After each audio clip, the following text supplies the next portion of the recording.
আসসালামু আলাইকুম। কেমন আছেন আপনারা সবাই? আশা করি ভালো আছেন। আলহামদুলিল্লাহ, আপনাদের দোয়ায় আমিও ভালো আছি। তো ইদানিং দেখতেছেন যে আমার ইউটিউব চ্যানেলে প্রায় অনেকেরই গল্পগুলো আমি তুলে ধরতেছি। তো তাদের মনের কথাগুলো এমনকি রিয়েল যেগুলো আছে ওইগুলো কিন্তু আমার কাছে লিখে পাঠায়। হয়তোবা আমি সময়ের কারণে সবগুলো আপডেট দিতে পারি না, বা সবগুলো যে গল্পগুলো আপনারা দেন সবগুলো আমি ভিডিও করে দিতে পারি না। তো যখন সময় পাই একটা দুইটা করে আমি দিতেছি। তবে আজকে যে স্টোরিটা নিয়ে আসলাম এটি হচ্ছে একটা প্রবাসী ভাইয়ের। তো এই স্টোরিটা আমি যখন পড়লাম তখন একটু ধারণা হলো যে বাইরের স্টোরির সাথে 100%-এর মধ্যে 10% লোকেরই মিল আছে।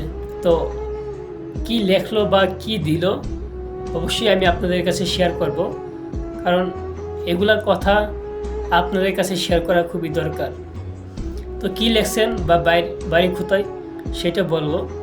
তো শুনে আসি বাইরের স্টোরিগুলা। আসসালামু আলাইকুম ভাইয়া, কেমন আছেন? ওয়ালাইকুম আসসালাম। আমি অমিত হাসান, বাড়ি লক্ষ্মীপুর। ওকে। প্রবাস 10 বছর, প্রায় 1 কোটি টাকা ইনকাম করছি। 1 টাকাও নিজের কাছে রাখি নাই। বাড়ি দালান করছি, বোনের বিয়া ধুমধাম করে দিছি, ছোটো ভাইয়ের পড়াশোনা খরচ চালাইছি। পরে যখন নিজে দেশে আসলাম তখন একটা পারিবারিক ব্যাপার নিয়ে পরিবারের সাথে ঝামেলা হয়। পরিবারের প্রত্যেকটা মানুষ বলে, আমাদের জন্য তুই কি করছস? এত বছর প্রবাস জীবন কাটাইলি, তুই কী করছস আমাদের জন্য? আমি যে উদ্দেশ্যে বাড়িতে আসলাম ওই উদ্দেশ্যে কোনো কিছু করে নাই। এমনকি তারা আমারে বাড়ি থেকে বের করে দেওয়ার সিদ্ধান্ত নেয়। তারপর মনে হলো আল্লাহ বলেছিলেন কেউ কারো আপন নয়, আমি আল্লাহ ছাড়া সবাই স্বার্থপর। অমিত হাসান ভাই যে লেখাগুলো লেখছেন, তো কি বলবো ভাই আপনাকে, এরকম কাহিনী কিন্তু অনেক আছে আমাদের বাংলাদেশের প্রত্যেকটা ঘরে। আমি তো প্রথমে বললাম না যে 100%-এর মধ্যে 10% ফ্যামিলিতে কিন্তু এই সমস্যাটা হচ্ছে।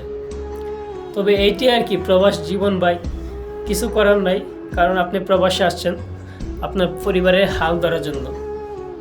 তো আপনাকে কষ্ট করতে হবে শুধুমাত্র আপনার মা বাবা ভাই বোন তাদের জন্য। তো আমি শেষমেশ যারা বাংলাদেশ থেকে আমার ভিডিওটা দেখতেছেন, যাদের ফ্যামিলির 1-2টা লোক প্রবাসে আছে, তো অবশ্যই তাদের কথা একটু চিন্তা ভাবনা করবেন। দেখেন তারা কাদের জন্য এই দূর প্রবাসে আসছে। আমার নিজের চোখে দেখা অনেক প্রবাসী আছে, এই প্রবাসের মাটিতে কাজ নাই, এই ঘুরতেছে রাস্তায় কাজের জন্য ঘুরতেছে, না খাইয়া কাজের জন্য রাস্তায় ঘুরতেছে। তো তারপর তারা চেষ্টা করে তাদের ফ্যামিলিকে ভালো রাখার জন্য। তো আপনাদেরকে বলতেছি, যদি ভাইয়ের কথার সাথে বা এমন একটা স্টোরির সাথে আপনার আশেপাশের লোকের মিল পেয়ে থাকেন অবশ্যই কমেন্টে জানাবেন। আর ভাইয়ের পিকচারটা দিতে মানা করছে বিদায় আমি ভাইয়ের পিকচারটা দিতে পারি নাই। আর ভাই আপনার উদ্দেশ্যে বলতেছি, আল্লাহর উপরে ভরসা রাখুন, আল্লাহ যেটা করে ভালোই করে। তবে ভালো থাকবেন, সুস্থ থাকবেন। আর একটু সময় নিয়ে যাচ্ছি। আপনি যদি আমার পেজে নতুন হয়ে থাকেন অবশ্যই পেজটাকে ফলো দিয়ে সাথে রাখবেন, এবং কি আরও নতুন নতুন স্টোরি আপনাদের সামনে হাজির হবে ইনশাল্লাহ।